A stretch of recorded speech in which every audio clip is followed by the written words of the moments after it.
Hello students, कैसे हैं आप सब। आज मैं आपको secretarial practice and office automation के अंतर्गत आज मैं आपको यहाँ पर पढ़ाऊँगा, ये समझाने का प्रयास करूँगा कि समामेलन के पश्चात सचिव के क्या कर्तव्य होते हैं। तो आज का जो हमारा टॉपिक है वह है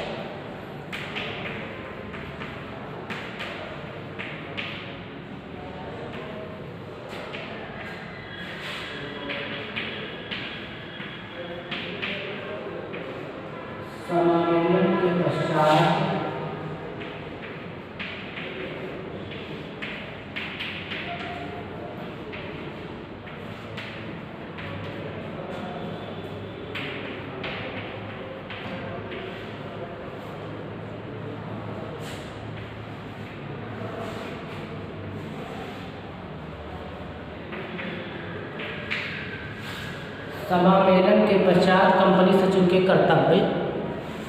पूर्व की क्लास में मैंने आपको यह समझाने का प्रयास किया था कि समामेलन के पूर्व कंपनी सचिव के कौन कौन से कर्तव्य होते हैं, ड्यूटीज़ क्या हैं, ये हमने आपको स्पष्ट किया था। और आज मैं आपको बताऊंगा कि समामेलन के पश्चात जब कंपनी रजिस्टर्ड हो जाती है उसके पश्चात कंपनी सचिव के कौन कौन से कार्य होते हैं। यदि यहाँ पर हम थोड़ा सा पूर्व समामेलन के पूर्व कंपनी सचिव के जो दायित्व है उनकी अगर चर्चा करें, थोड़ा सा आपको अगर रिमाइंड करवाएं जिन छात्रों ने पूर्व की क्लास को अटेंड नहीं किया था, तो उसमें हमने बताया था कि प्रवर्तकों के अनुसार पार्षद सीमा नियम और पार्षद अंतर नियम का निर्माण करना, और यदि किसी के मध्य कंपनी से कोई अनुबंध हो रहा है तो उसका अनुबंध तैयार करवाना। उसके पश्चात स्पष्ट किया था हमने कि कंपनी के नाम से संबंधित जो प्रस्ताव दिया गया है उसको रजिस्ट्रार से मिल करके पता करना कि क्या उस नाम से हम कंपनी का रजिस्ट्रेशन करा सकते हैं कि नहीं करा सकते हैं। यदि वहाँ से यह आदेश मिलता है कि आप कंपनी का रजिस्ट्रेशन करवा सकते हैं तो आप उसको बेशक बेहिचक उसको करवा सकते हैं।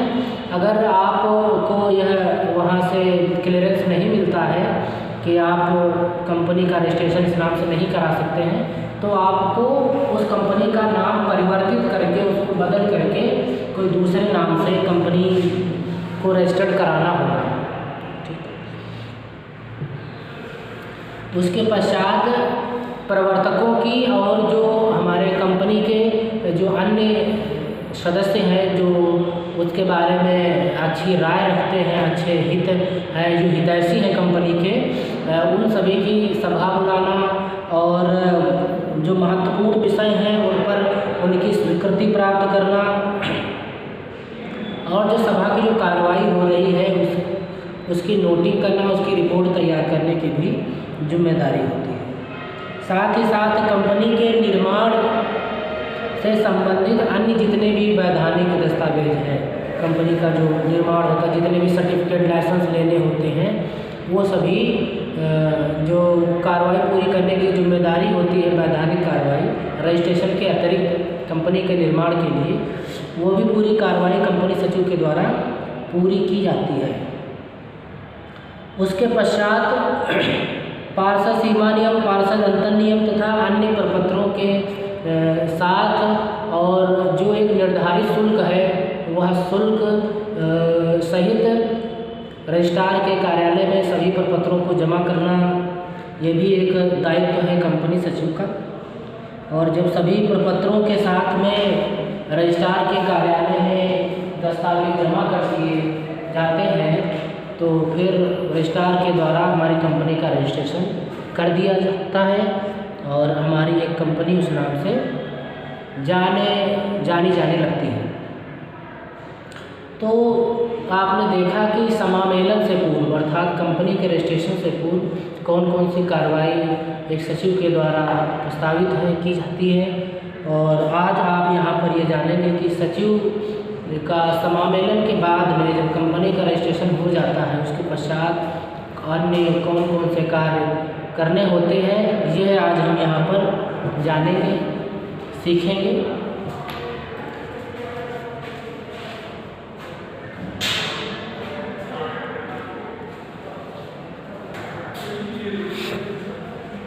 तो समामेलन से पश्चात में सचिव के जो कार्य हैं उसमें अगर हम बात करें तो जो संचालक मंडल हैं उनकी जब सभा बुलाई जाती है, सबसे पहला कार्य ये होगा कि वहाँ पर संचालक मंडल जो सदस्य हैं उनकी सभा बुलाई जाए और उनके द्वारा कई सारे काम उस सभा में करवाने होते हैं सचिव को, है ना।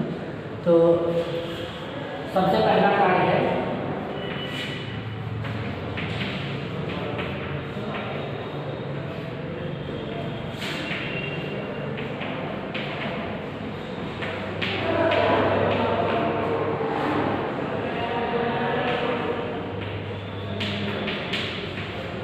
संचालक मंडल की सभा बुलाना।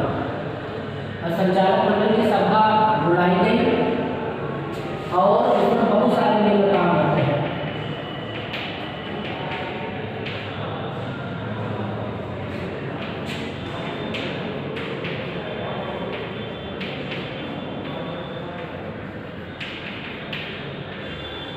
और निम्न कार्यों को करवाना, वो निम्न कार्य कौन कौन से हैं यह आपको यहाँ पर हम बताएंगे। तो पहला कार्य है संचालक मंडलों की सभा बुलाना, क्योंकि संचालक मंडल हमारे उसके जो होते हैं मेन अधिकारी होते हैं, मेन मालिक होते हैं हमारी कंपनी के, तो उनकी सभा बुलाएंगे और उनके द्वारा ही जो आगे की कार्रवाई है उसको पूरा करने का जो काम है वो किया जाएगा। तो सबसे पहला ये है अध्यक्ष की नियुक्ति। संचालकों के द्वारा एक अध्यक्ष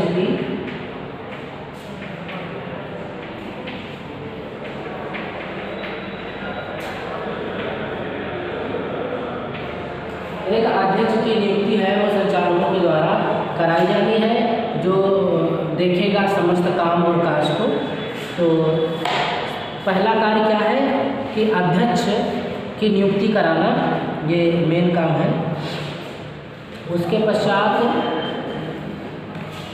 कंपनी के लिए बैंकर्स, प्रबंध संचालक व सचिव की नियुक्ति करना।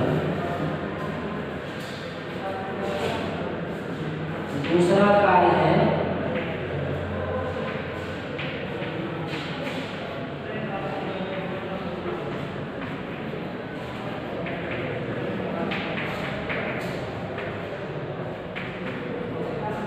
बैंकर्स दलाल, इसको हम ब्रोकर कहते हैं।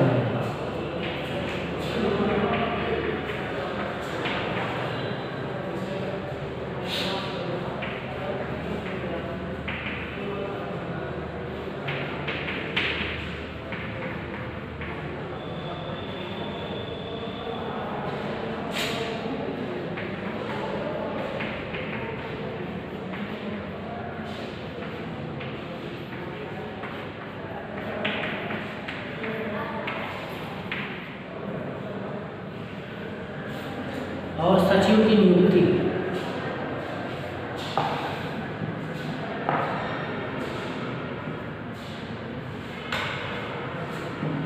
बैंकर्स कितने हैं उनके लिए यहाँ पर प्रस्ताव पारित करना। जैसे हमारी संस्था का जो अकाउंट होगा वो आप किसमें खोलेंगे, है ना।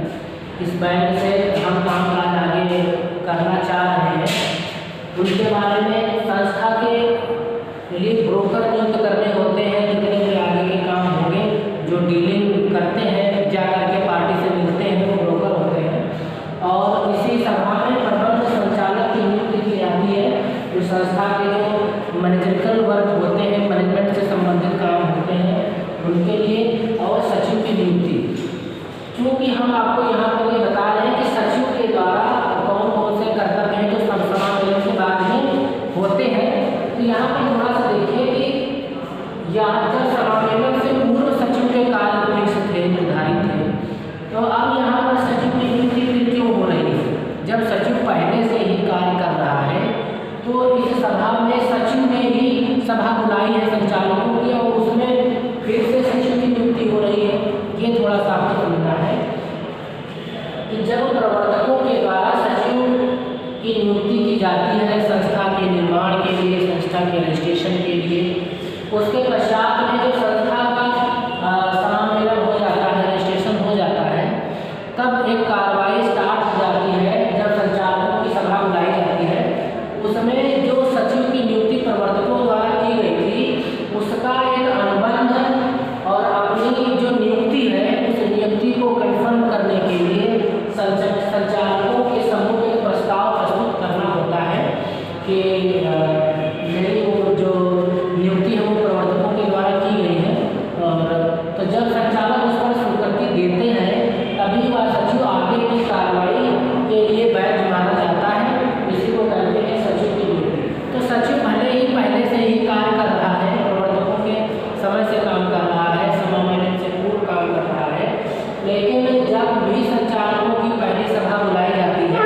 जो दस्तावेज है, जो प्रमाण है, उस पर संचालकों की मोहर लगवाना अनिवार्य होता है, उनकी भी स्वीकृति अनिवार्य होती है। तो अध्यक्ष की नियुक्ति हो गई, प्रबंध संचालक की नियुक्ति हो गई, जो बैंकर है, दलाल है और साथ ही साथ जो सचिव है उनकी भी जो नियुक्ति है वो यहाँ से कंफर्म करानी होती है। उसके पश्चात यदि कंपनी के रजिस्टर्ड कार्यालय की स्थिति की सूचना समामेलन से पूर्व रजिस्ट्रार को प्रेषित नहीं की गई है तो 30 दिन के अंदर इसको प्रेषित करना होता है और इसकी जो जिम्मेदारी है वो सचिव की होती है।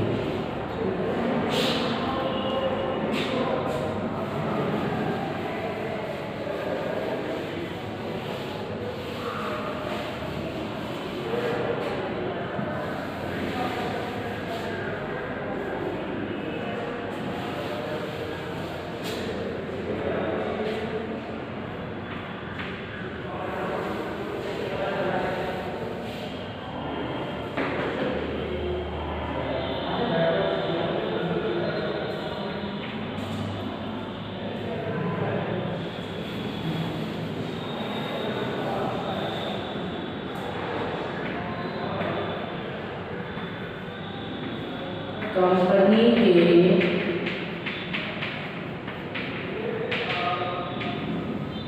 समामेलन से पूर्व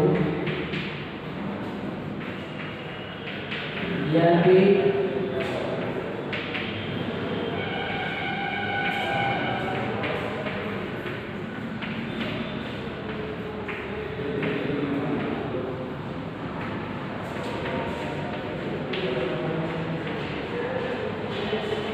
कंपनी के रजिस्टर्ड कार्यालय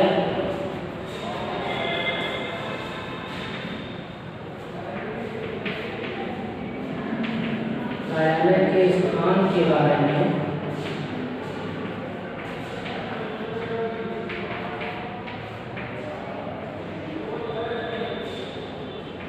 सूचना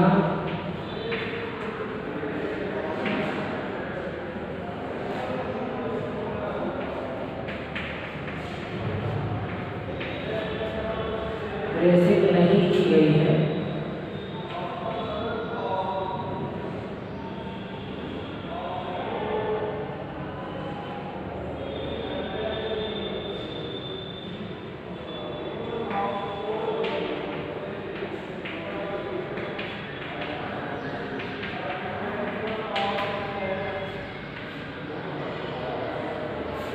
तो 30 दिन के अंदर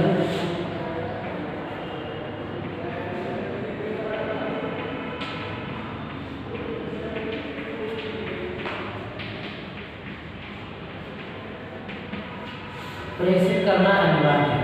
ठीक है, कंपनी का समामेलन हुआ, रजिस्ट्रेशन हुआ, उस समय ये नहीं बताया गया था कि जो हमारा जो रजिस्टर्ड कार्यालय है वो क्या रहेगा। तो जब समामेलन हो जाएगा उसके 30 दिन के अंतर्गत यह सूचना देना अनिवार्य होता है कि हमारा रजिस्टर्ड कार्यालय अब क्या रहेगा। तो ये भी कार्य हमारा सचिव का ही होता है। उसके पश्चात जब संचालकों के लिए सभा बुलाई गई, उस सभा में कंपनी की एक मोहर होती है, उस मोहर के बारे में भी डिसीजन लिया जाता है। वो कैसी रहेगी,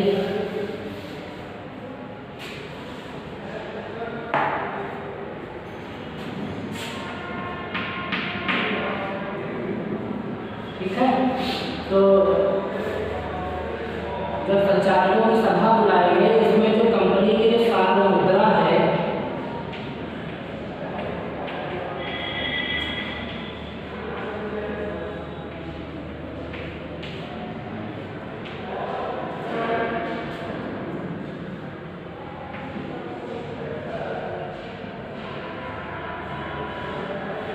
कंपनी सार मुद्रा जो होती है, सार मुद्रा का मतलब होता है जो सील होती है,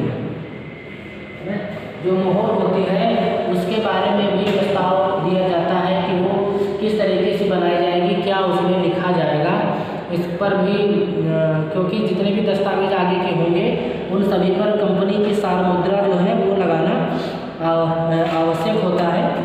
तो सार मुद्रा के बारे में भी यहाँ पर जो डिसीजन लेना होता है वो लिया जाता है। ये कौन सी मीटिंग में बात की जा रही है? पहले जो संचालकों की जो संचालन मंडल की सभा बुलाई गई थी वहाँ की बात हो रही है।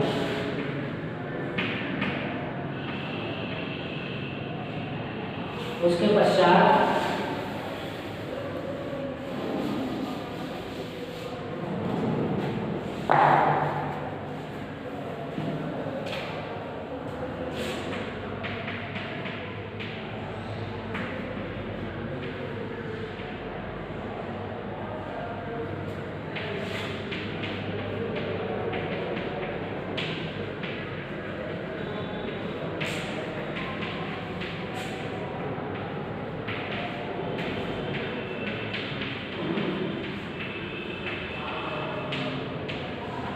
सचिव को आवश्यक अधिकार प्राप्त करना,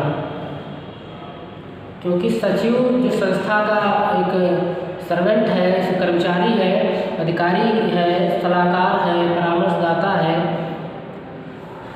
उसको क्या होता है कि जो संचालक मंडल होते हैं उसको कुछ अधिकार देते हैं, कुछ कर्तव्य, कुछ ड्यूटीज़ हैं उसकी वो निर्धारित करते हैं। तो जो पहली सभा होती है उसी में आवश्यक अधिकारों को प्राप्त करना दिया, इसके अधिकारों का निर्धारण,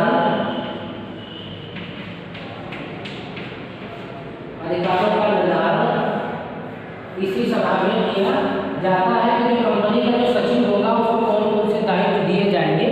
तो एक लिखित रूप में आ जाते हैं वो, फिर सचिव की जिम्मेदारी बनती है कि वो उन कामों को समय से और बहुत ही अच्छी तरीके से करने की जो उसकी जिम्मेदारी है वो बन जाती है। तो जब कोई अधिकार जो है वो लिखित रूप में आ जाते हैं तो ये कहा जाता है कि यह सचिव की एक सीमा है, इस सीमा से बाहर यदि वो कोई काम करता है तो उसके ऊपर अर्थदंड, जुर्माना या फिर सजा जो भी है वो निर्धारित की जाएगी, वो उचित होगी। तो इसीलिए सचिव को भी इस सभा में कुछ अधिकार जो है अपने निर्धारित कराने होते हैं। हमको क्या करना है, हमें कुछ अधिकार लिखित में मिल जाए तो ज़्यादा सही है। तो संचालक मंडल के द्वारा यहाँ पर सचिव को कुछ अधिकार लिखित में दिए जाते हैं। उसके पश्चात में कार्यवाहक संख्या का निर्धारण इस सभा में होता है। नेक्स्ट है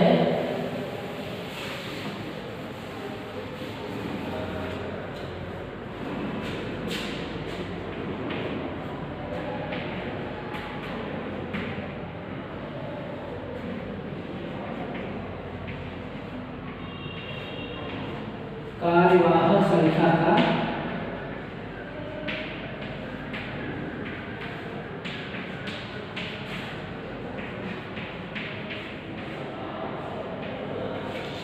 कार्यवाहक संख्या का निर्धारण करना। अब कार्यवाहक संख्या क्या है, इसको कोरम कहते हैं। जब संस्था की मीटिंग बुलाई जाती है, संचालकों की जो मीटिंग है, तो वो मीटिंग में कितने सदस्य होंगे तो वो सभा हमारी संचालित की जाएगी। तो वो जो न्यूनतम संख्या होती है उस संख्या को ही हम कार्यवाहक संख्या कहते हैं। अर्थात जब संस्था में संचालक मंडल की मीटिंग बुलाई जाएगी तो उसमें उस मीटिंग में, उस बैठक में कम से कम कितने सदस्य होंगे कि बैठक का आयोजन किया जा सकेगा, तो उस संख्या को ही हम कार्यवाहक संख्या कहते हैं। तो इसका भी प्रस्ताव पारित कराना होता है। इस प्रस्ताव के पश्चात ही सचिव को जब आगे कभी भी मीटिंग की कार्रवाई करनी होती है तो उस समय जितने भी सदस्य मीटिंग में होने चाहिए, अर्थात जो कार्यवाहक संख्या निर्धारित है, यदि उससे कम संख्या है तो सचिव के द्वारा उस मीटिंग को आयोजित नहीं किया जाता है, आगे उसको आहूत नहीं किया जाता है। उसके लिए एक नई तिथि की सूचना उनको दी जाती है कि इस दिन ये मीटिंग फिर से संचालित होगी। तो ये भी बहुत ज़रूरी था, कार्यवाहक संख्या का निर्धारण करना। उसके पश्चात है प्रविवरण पर हस्ताक्षर।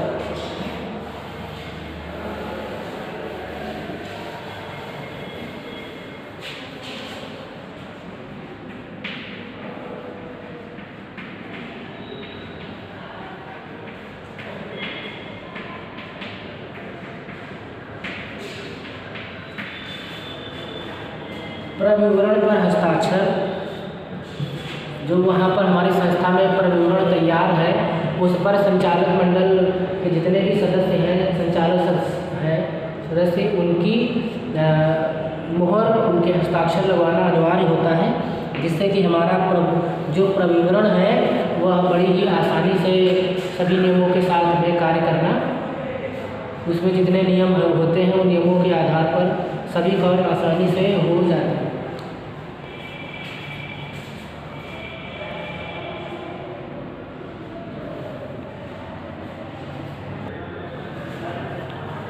तो मैं यहाँ पर आपको समझाना चाहता कि समामेलन के पश्चात में कंपनी सचिव के क्या क्या कर्तव्य हैं। उसमें मैंने आपको बताया कि जब संचालक मंडल की पहली सभा बुलाई जाती है कंपनी सचिव के द्वारा, क्योंकि अभी समामेलन हुआ है, समामेलन से बताया कि कंपनी के रजिस्ट्रेशन से होता है। तो जब कंपनी का रजिस्ट्रेशन हो गया तो जब पहली सभा बुलाई गई संचालक मंडल की, तो उसमें बहुत सारे कार्य होते हैं जो संचालकों के बिना आदेश के सचिव को करने नहीं होते हैं। तो उसमें हमने आपको बताया कि प्रविवरण पर हस्ताक्षर करवाना होता है। ठीक है, अब प्रविवरण क्या है इसके बारे में आपको थोड़ा सा जानकारी होना जरूरी है। प्रविवरण एक ऐसा दस्तावेज है जिसमें कंपनी के बारे में पूरी डिटेल, पूरा विवरण विस्तार से लिखा होता है।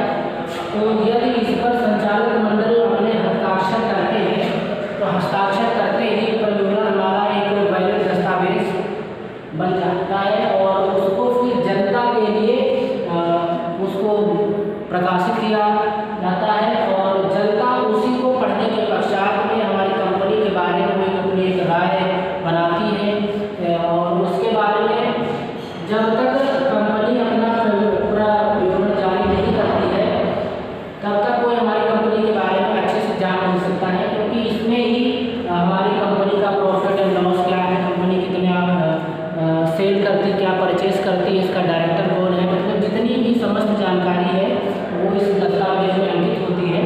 और इसको पढ़ने के पश्चात ही जितने अन्य पर्सन हैं जो हमारी संस्था से, हमारी कंपनी से जुड़ना चाहते हैं, अर्थात शेयर खरीदना चाहते हैं, ऋणपत्र खरीदना चाहते हैं, तो इसी उद्देश्य की प्राप्ति के लिए प्रविवरण जारी किया जाता है। प्रविवरण का मेन उद्देश्य होता है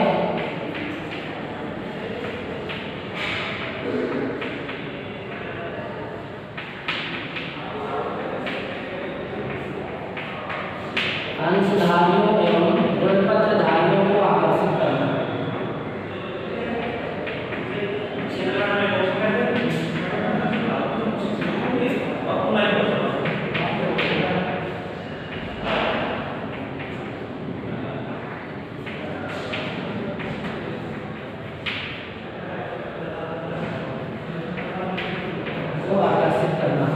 ऋणपत्रधारी और अंशधारी ऐसे पर्सन होते हैं जो हमारी संस्था में अपना पैसा लगाते हैं और हम उनसे पैसा प्राप्त करते हैं। प्राप्त करने के पश्चात हम उसको कंपनी के अन्य कार्यों में उसका हम प्रयोग करते हैं।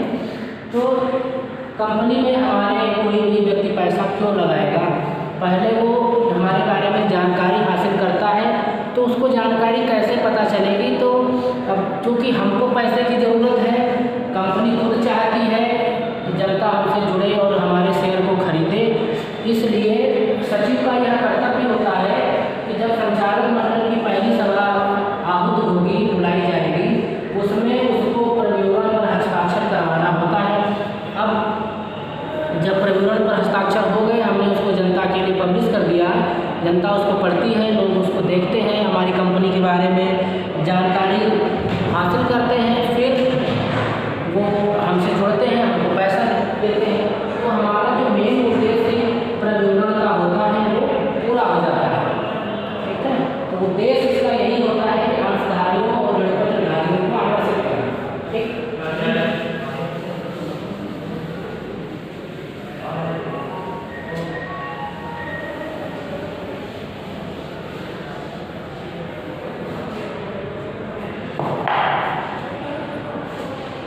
नेक्स्ट ड्यूटीज है कंपनी सचिव की अंशों का आवंटन।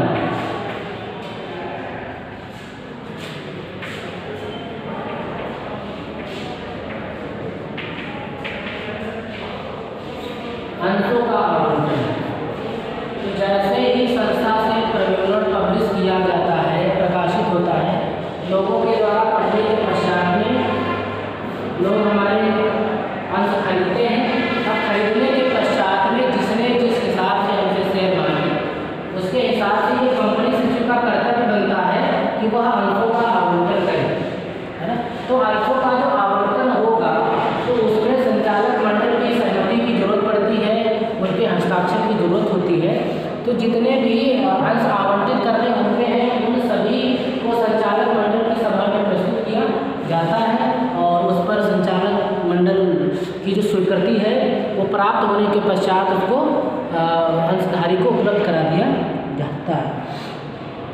उसके पश्चात में व्यापार प्रारंभ करने का प्रमाण पत्र प्राप्त करने हेतु आवश्यक दस्तावेज तैयार करना और उन्हें रजिस्ट्रार कार्यालय में प्रेषित करना, यह भी कंपनी सचिव का कर्तव्य होता है। तो आपने देखा कि कंपनी का रजिस्ट्रेशन हो गया, सचिव की नियुक्ति हो गई, अध्यक्ष की नियुक्ति हो गई, प्रबंध संचालक की नियुक्ति हो गई। अब उसके पश्चात में प्रविवरण तो जारी हुआ, शेयर का आवंटन हो गया। अब शेयर के आवंटन के पश्चात में अब कंपनी को व्यापार करना है, क्योंकि जब शेयर जारी हो गए, पैसा हमारे पास में आ गया, तो हमको व्यापार करना है। तो व्यापार करने के लिए ऐसे कोई कंपनी स्वतः अपने आप में कोई व्यापार स्टार्ट नहीं कर सकती है। जो भी आप व्यापार करना चाहते हो उससे संबंधित आपके पास में समस्त जानकारी होनी चाहिए, क्या आप व्यापार में करना चाहते हो। उसके लिए हमको रजिस्ट्रार कार्यालय से, रजिस्ट्रार महोदय से स्वीकृति प्राप्त करनी होती है। उसके पश्चात ही कोई कंपनी अपना व्यापार प्रारंभ कर सकती है। तो उसके लिए क्या करना होता है, एक व्यापार प्रमाण पत्र, व्यापार प्रारंभ करने का प्रमाण पत्र प्राप्त करना होता है। नेक्स्ट जो कार्य है, व्यापार प्रारंभ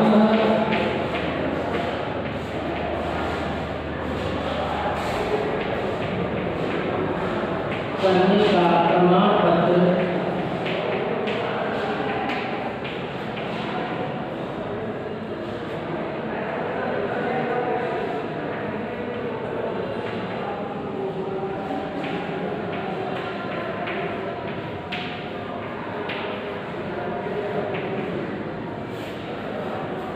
व्यापार प्रारंभ करने का प्रमाण पत्र प्राप्त करने के लिए आवश्यक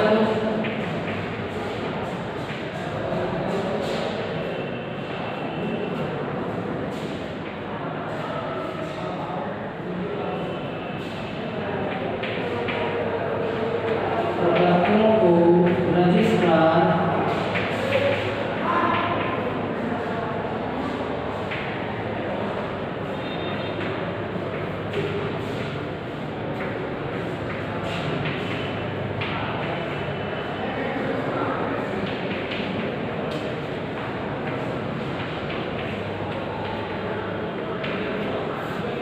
रजिस्ट्रार कार्यालय में जमा कराना होता है। जब हमारे समस्त दस्तावेज पूरे होते हैं तो वहाँ से हमको एक अनुमति मिल जाती है, एक सर्टिफिकेट मिल जाता है बिजनेस प्रारंभ करने का। और उसके पश्चात संस्था हमारी बड़ी ही सुगमता के साथ में अपना व्यापार प्रारंभ कर सकती है, व्यापार के आगे की कार्रवाई को कर सकती है। अब व्यापार प्रारंभ हो गया, उसके पश्चात में अन्य कई सारे काम होते हैं। उनमें से कुछ इस प्रकार से हैं कि कंपनी के नाम का बोर्ड कंपनी के बाहर वहाँ के स्थानीय और अंग्रेजी भाषा में लगवाना पड़ता है। तो आपने देखा कि कंपनी के नाम का बोर्ड कंपनी के पंजीकृत कार्यालय के बाहर लगवाना आवश्यक है। कंपनी के नाम को कोई दो भाषाओं में, अब वो एक स्थानीय भाषा हो सकती है और दूसरी अंग्रेजी भाषा हो सकती है।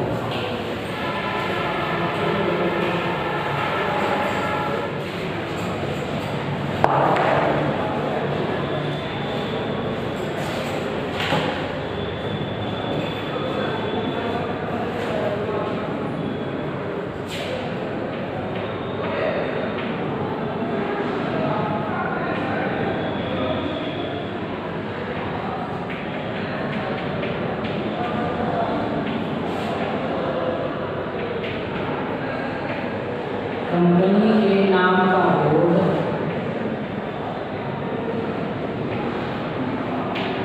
कंपनी के रजिस्टर्ड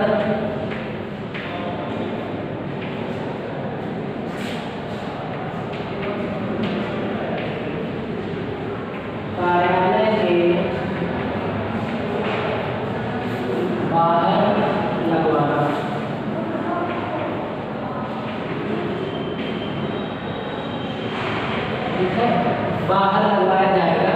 और वहाँ पर ये थोड़ा सा ध्यान रखना है कि जो बोर्ड होगा, बोर्ड की जो भाषा होगी वो 2 भाषाओं में बोर्ड होना चाहिए, एक तो स्थानीय भाषा, दूसरी अंग्रेजी भाषा।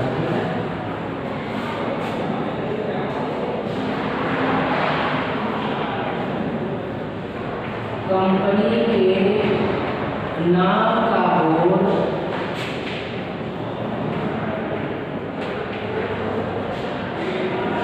दो भाषाओं में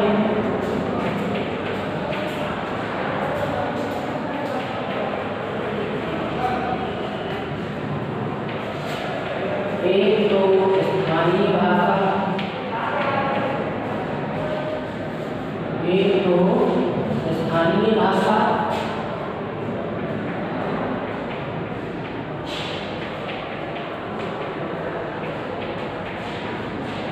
और दूसरी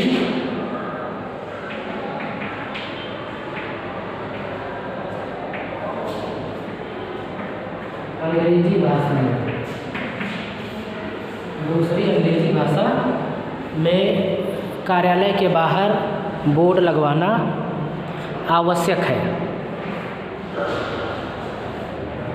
तो बोर्ड लग गया, ठीक, प्रविवरण जारी हो गया, शेयरों का जो आवंटन था वो हो गया, कंपनी के कार्यालय के बाहर बोर्ड लग गया। बोर्ड के लिए शर्तें थी कि उसमें 2 भाषाएं होनी चाहिए, एक तो स्थानीय भाषा होनी चाहिए और दूसरी अंग्रेजी भाषा, तो वो भी यहाँ पर कर दिया गया। आपने उससे संबंधित नियम भी पढ़े। अब इसी के क्रम में कंपनी का नाम कंपनी से सार मुद्रा पर स्पष्ट रूप से लिखवाना और कंपनी के समस्त प्रपत्रों पर स्पष्ट रूप से छपवाना।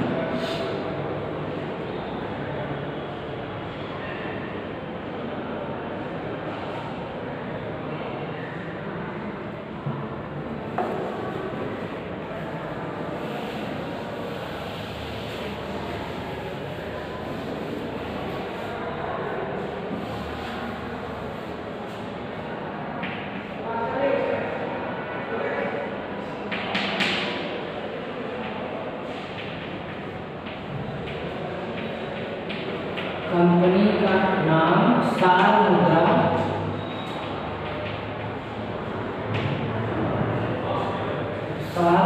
पर छपवाना। ये सचिव का काम है कि जितनी भी मोहरें बदली है उन पर कंपनी का नाम होना चाहिए, समय के अंतर्गत ये काम हो जाना चाहिए। और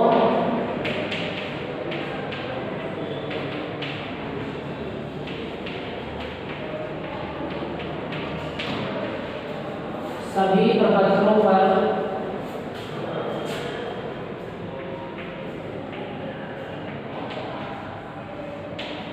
कंपनी का नाम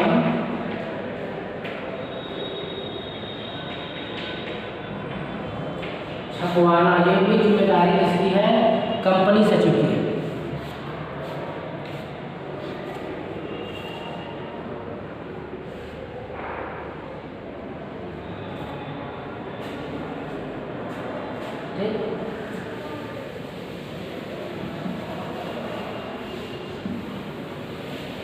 तो आपने ये देखा कि समावेशन से पश्चात में कंपनी सचिव के क्या क्या कर्तव्य होते हैं। अब यहाँ पर यदि मैं आपसे ये कहूँ कि जब संचालकों की प्रथम सभा बुलाई जाती है, कब? समावेशन के पश्चात संचालकों की प्रथम सभा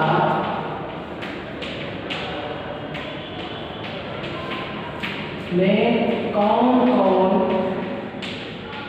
से कार्य होते हैं ये बताइए। प्रथम सभा में कौन कौन से आवश्यक कार्य होते हैं बताइए। तो आप क्या बताएंगे? पहला कि अध्यक्ष की नियुक्ति की जाती है,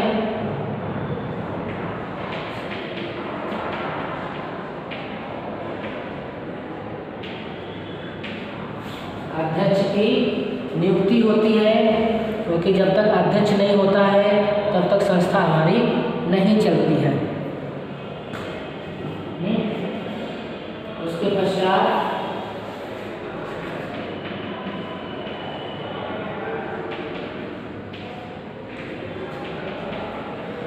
कंपनी के लिए बैंकर, दलाल,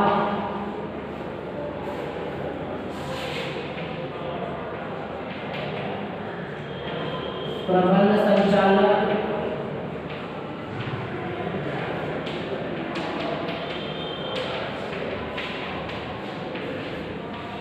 और सचिव की नियुक्ति।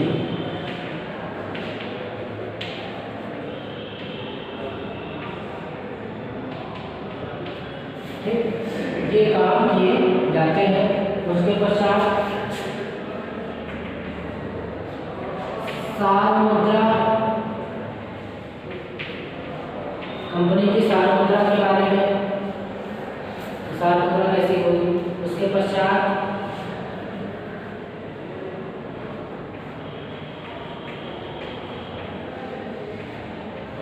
सचिव के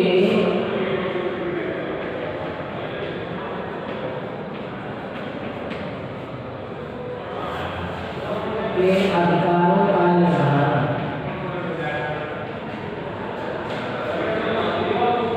सचिव के अधिकारों का निर्धारण किया जाता है और सचिव की नियुक्ति। हमने फिर आपको बताया था कि यहाँ पर ये समस्त कार्य हमने सचिव के ही बता रहे हैं, लेकिन फिर भी इसमें सचिव की नियुक्ति क्यों इसमें कहा गया कि इसमें सचिव की नियुक्ति होगी। वो इसलिए क्योंकि इसकी नियुक्ति जो थी वो प्रवर्तकों के द्वारा की गई थी, और अब जब संचालक मंडल जो हमारे संस्था के मुख्य होते हैं, स्वामी होते हैं, मालिक होते हैं, उनके द्वारा भी स्वीकृति लेना अनिवार्य होता है।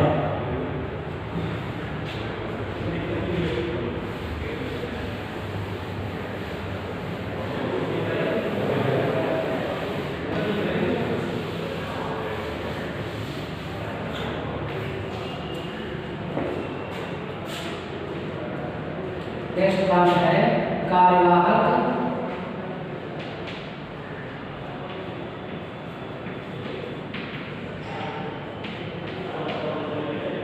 संख्या का निर्धारण।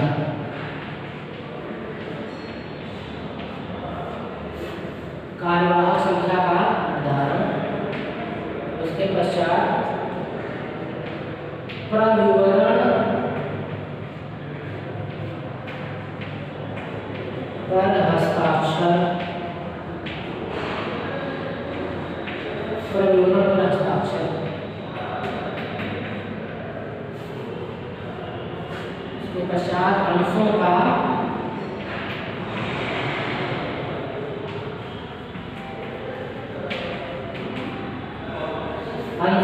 आवंटन।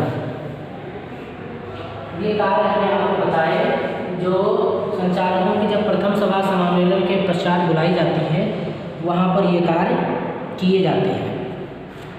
कौन से? अध्यक्षों की नियुक्ति। देखो हम आपको बार बार रिवाइज करा रहे हैं जिससे आपको अच्छी तरीके से ये पता हो जाए।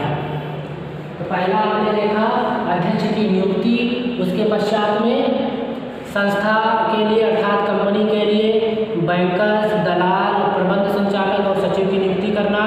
उसके पश्चात में सार मुद्रा, सार मुद्रा के पश्चात में सचिव के जो आवश्यक अधिकार हैं उनका निर्धारण करवाना। उसके पश्चात कार्यवाहक संख्या का निर्धारण करना। उसके पश्चात प्रविवरण पर हस्ताक्षर, और फिर उसके पश्चात आता है अंशों का आवंटन। और उसके पश्चात अगर हम आपको बताएं, इतना तो आपने देख लिया, फिर नेक्स्ट है रिएक्शन।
व्यापार प्रारंभ करने हेतु रजिस्ट्रार के कार्यालय में प्रपत्र प्रस्तुत करना ये अहम कार्य होता है।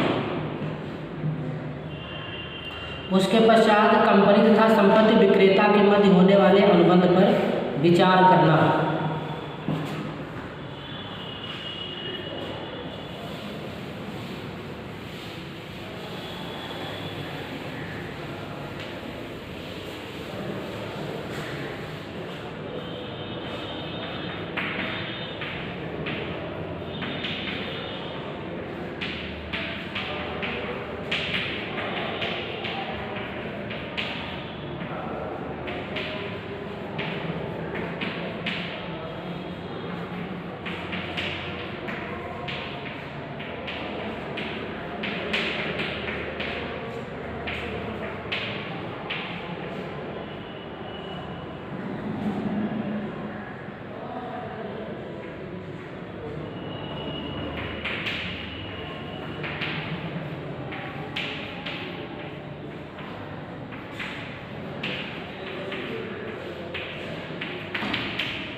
ये तो कंपनी है, तो कंपनी का हमारा रजिस्ट्रेशन हो गया है।